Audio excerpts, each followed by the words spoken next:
मुख्यमंत्री नीतीश कुमार प्रगति यात्रा पर आए और अब चले गए हैं, लेकिन अब हमारे साथ जुड़ रहे हैं बेनीपुर के विधायक प्रोफेसर विनय चौधरी। उनसे जानेंगे कि आखिरकार आज का दिन कितना ऐतिहासिक रहा है दरभंगा वासियों के लिए। स्वागत है विधायक जी, क्या कहना चाहते हैं, आज का दिन कैसा रहा?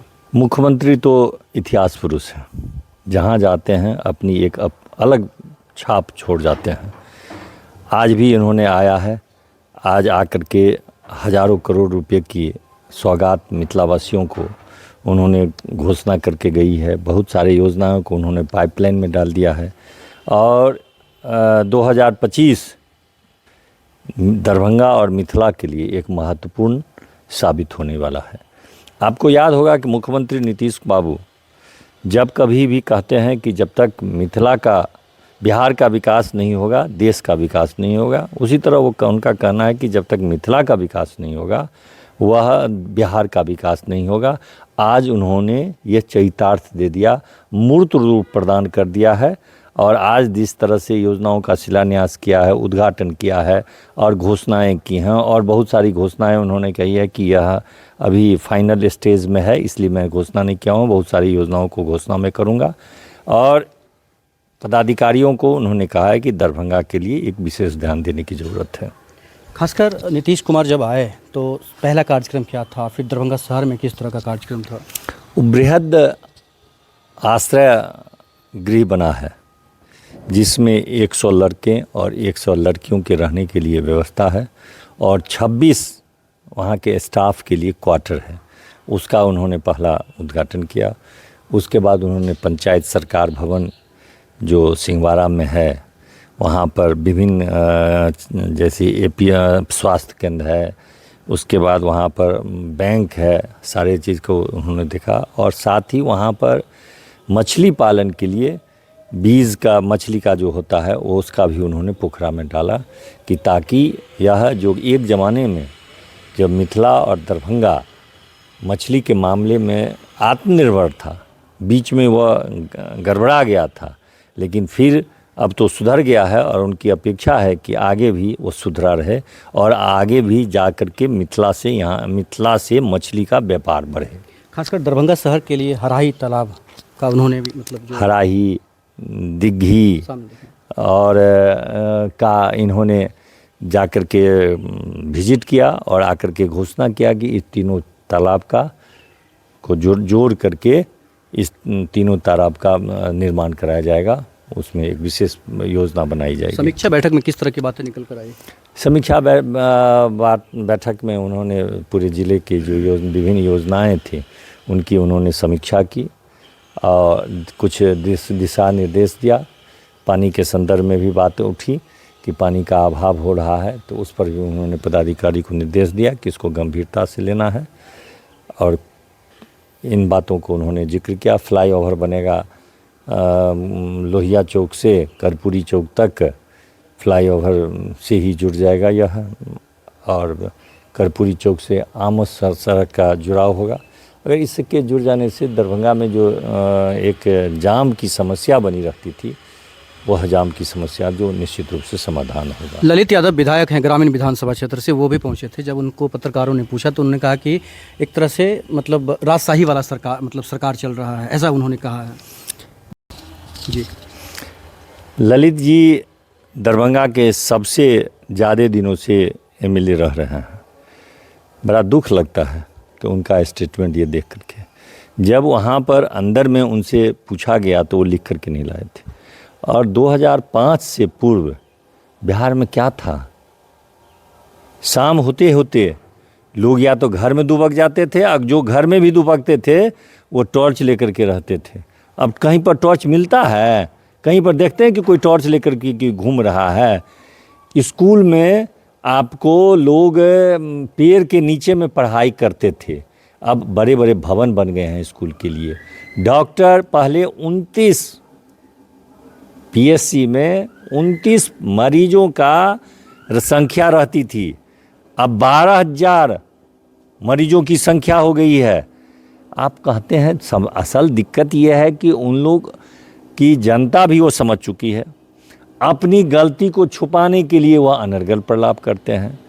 डेमोक्रेटिक क्या होता है? इससे ज़्यादा कि आपसे उन्होंने प्रगति या समीक्षा यात्रा में आपसे पूछते हैं कि आप अपनी क्षेत्र की समस्या बताइए। दरभंगा ग्रामीण भी दरभंगे में ना है, अगर वो वहाँ के जो समस्या रह जाएगी तो दरभंगा वासी उससे परेशान ही रहेंगे ना। और करना धरना कुछ नहीं है, आरोप प्रत्यारोप से काम नहीं चलने वाला है। ज़मीन पर अब ये मौका मिला था, क्या किए? दूसरे ही काम में सब आदमी लगे रहते हैं। इसलिए उनका अपना एक स्टाइल है उन लोगों का, काम करना नहीं है, बोलते रहना है।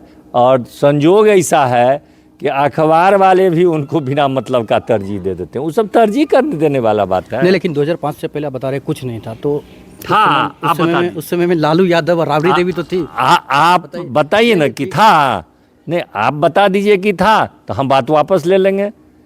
बिजली थी, सड़क था, लॉ एंड ऑर्डर था। लग रहा है कि ये मतलब आप तो उस समय में ललित यादव क्या किसके शिकार हैं? आप तो उस समय में बहुत छोटे होंगे, लेकिन अपने घर में पूछ लीजिएगा कि लोग 6 बजे के बाद दरभंगा जैसा शांति प्रिय जिला में भी लोग घर से नहीं निकलने देते थे अपने बच्चे को, परिवार के लोग, और रह जाते थे तो लोग परेशान हो जाते थे कि कहाँ है, नहीं है। ललित यादव किसी के शिकार हैं या फिर ललित बाबू को क्या कहेंगे, क्या करेंगे? बेचारे अपने भी समझते हैं कि उनके नेता ने क्या किया, लेकिन उनको तो फिर टिकट उन्हीं से लेना है ना।